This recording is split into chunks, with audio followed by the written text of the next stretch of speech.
So how did I get into raw foods? How did I come into this 80-10-10 lifestyle? I came into it in 2001. I was sick and tired of being sick and tired. I had enough. I just had another bout of chronic fatigue. I had no real fitness. I was up and down with fitness. I was like, wanted to be fit, couldn't be fit, didn't have enough energy to train. And then get a bit better, try and train, get like lung conditions, more asthma, Crohn's disease was just up and down. I was like, right, enough is enough. And someone mentioned vegetarian diet to me, and I was like, vegetarian diet? Okay, crazy, but I'll give it a go. I was so sick and tired of being sick and tired. I went vegetarian, felt better straight away. Cut out all animal flesh foods, still eating eggs and dairy. And then a week later, I was like, hang on, eggs are periods from chickens, and milk is for baby cows. I'm not doing that anymore, ever. So I ditched them. And literally the next day, I was like, wow, I can breathe, and my stomach feels even flatter when I wake up in the morning. And wow, this is really good. This is really good. And then I just went on a Dr. McDougall style program. I was living on rice, literally living on rice and soy sauce, oatmeal and some soy milk in the morning with a bit of cinnamon and a bit of sugar on there. Potatoes with sauce and ketchup, things like that. And I just felt incredible. My acne went away, my Crohn's disease went away, my asthma went away, my chronic fatigue went away, my depression went away, things like that. Just see you later. And my performance, my fitness level, I can chart it, man. I can chart it. In 2001, I went vegan, and my fitness was like this. I went vegan, high carb, low fat. It just went like that, and it's just continually going like that. And at age 34 now, 10 years later, I'm the fittest in my life. Judging by my times in running, from the mile to the marathon, set personal bests all year in 2011. Cycling, fastest climbing ever. My biggest day on the bike is 515 kilometers. And when I was eating meat, biggest day on the bike was 257 kilometers.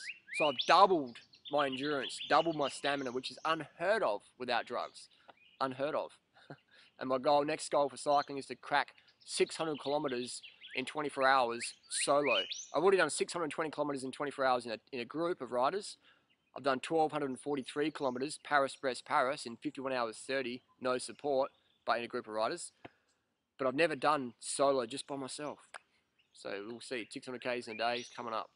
Anyway, so how I got into raw food, so I did the McDougall program, worked great, fantastic. And then I picked up a book one day called Raw Life. I was in a bookshop, I had a voucher, and I didn't know what to get. And I was like, raw foods, yeah, I mean, that's cool. I'm eating fruit for breakfast now. I've read Fit for Life and eating fruit for breakfast. Yeah, I feel good on that. So I picked up Paul Neeson's book, Raw Life, and I'm like, hang on, what's this dude saying? Rice is bad, beans are bad, 100% raw. Wow, that's interesting. So I read the book, got the book, and I like Paul's style. Paul's a pretty cool guy. Give him a bit of crap on the internet, but he's a pretty chill guy. And so reading the book, fantastic. Did the raw food thing for a bit. Felt like even better because I started eating more fruit then. But I wasn't eating enough fruit because in the book Paul says, you want a breath air is a possibility. Man doesn't need food.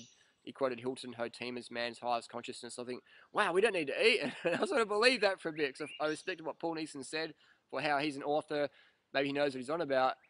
And when it comes to breath air, man, that ain't ever happening. Ever. That's like trying to throw this MacBook all the way to Los Angeles. I'm going to pick it up and I'm just going to throw it in LA, Santa Monica Beach. Boom, there it is. Never going to fucking happen, but people will tell you it could probably happen.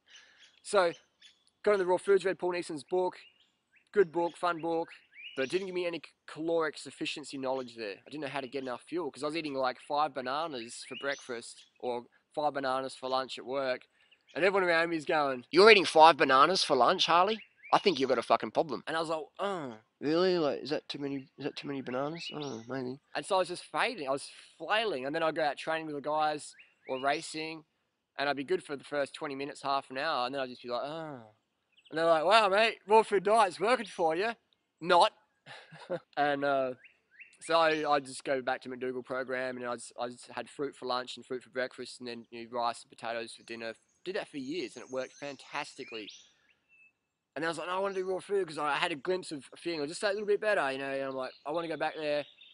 And then I was like, okay, I'll eat raw food, nut desserts and stuff like that. So I was eating a lot of cashews and macadamias and almonds. And then I got Dave Wolf's book, and he said, limit the fruit, man. Don't eat bananas and dates because they're hybrid. Just eat seeded watermelon and things like that, and avocados. I was eating a lot of seeded watermelon, which is hard to get calories from, almost impossible to get calories from, to be high energy. Eating avocados, and I was just like, oh my god, now I may feel even worse because I've just got no stamina. And then I was like, hang on. And then Dave Wolf started selling cacao, and I'm like, oh, cacao, yeah, I can eat that. And I was eating cacao, getting wild on cacao, then crashing the next day because cacao is so toxic. It's full of theobromine, neurotoxin, classified biologically. Look it up, cacao neurotoxin. And then I was just like, what's going on here? And then I remember when I read Paul Nison's book, there's an article interview with Dr. Doug Graham. And I looked at this dude and thought, wow, that dude's really fit, and what he says makes sense.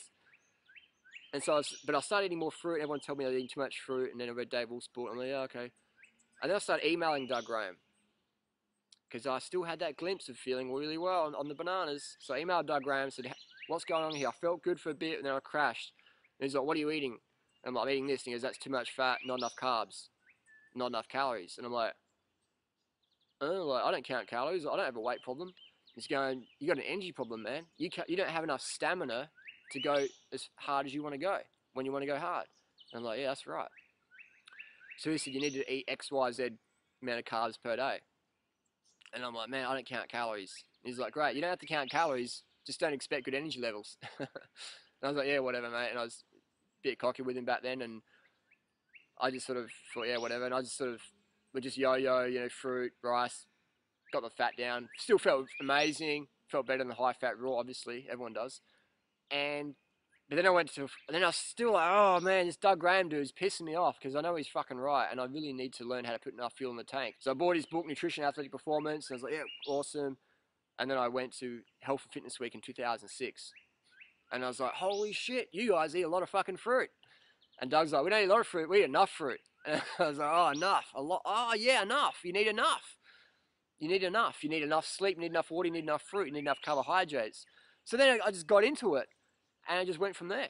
And I was still eating a bit of raw gourmet occasionally. And in hindsight, it would have been 1,000 times better off going out to rice and beans and potatoes and then getting back on the fruit when it was available or when I could get it, versus going fruit down to nuts. I could have gone fruit to potatoes to rice, still high carb, low fat. But I was going fruit to nuts, driving myself nuts, too much fat in the blood, not enough glycogen, performance is just like blah, blah, blah, blah, blah. I could have just gone fruit to potatoes. I still had the glycogen going on, high carb, low fat, clean blood, versus getting my blood all goopy and fatted out from the excess nuts and oil. I didn't know about that. I was just like, raw is law, and that's, I think raw is 100% the best. But what's best is getting enough carbohydrate calories, be it bananas or potatoes. Hope that makes sense. Don't focus on 100% raw, focus on 100% getting enough carbohydrate calories, with fruit being the preference, potatoes being second preference, versus going to nuts just to stay raw. Unhealthy, bad for your health. Potatoes are good, man. Don't fry them in oil. Don't add animal bits to them. Just have them steamed or baked with a little bit of condiment. Fantastic. And then in so 2006, I was doing that, feeling better on the fruit. And in 2008, I went up another level. And I'm like, all right, I'm going to get even fucking more hardcore with this. I'm going to read sports nutrition journals. I'm going to talk to Tour de France team riders and doctors. How many grams of carbs are they eating a day? And I'm like, I'm going to eat like that. And I just increased my fruit intake from a lot, enough, to extra. And boom, went up another level. Just I'm just constantly climbing levels, getting new insights, powerful insights I can share with myself and other people. In the last 10 years as a vegan and into raw foods, I've experimented extensively. I've always kept it vegan except for maybe honey back in the day, but always vegan, no eggs, dairy, whatever.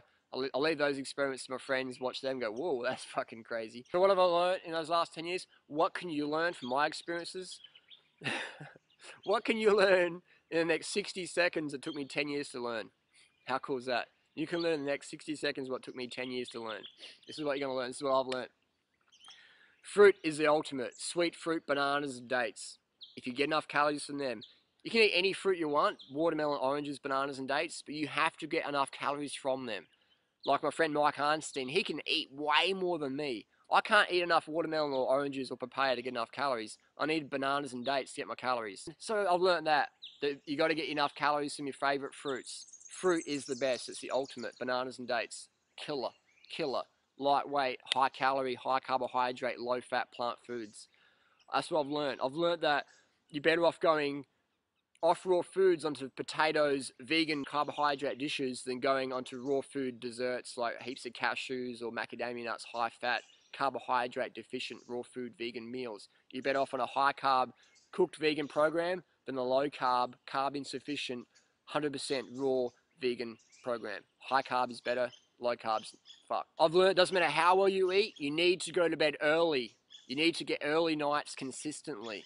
Because if you get late nights, you're going to fuck up your health. Doesn't matter how good you eat. I've learned that you need to drink enough water every day so your urine is always clear and you're peeing at least a few times a night. That's what I've learned. I've learned that all the superfood stuff is absolute rubbish, and now recently we've got the Adia Clarity recall. They're recalling it because it's toxic, poisonous.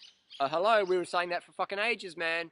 Didn't listen to the crazy fruit bats, did you? And I've learned the only supplement worth taking, regardless of your dietary choices, is perhaps vitamin B12. It's the only supplement I take, it's the only supplement I recommend, regardless of what your diet is. I give B12 injections to my raw meat-eating friends who are eating raw eggs, raw meat.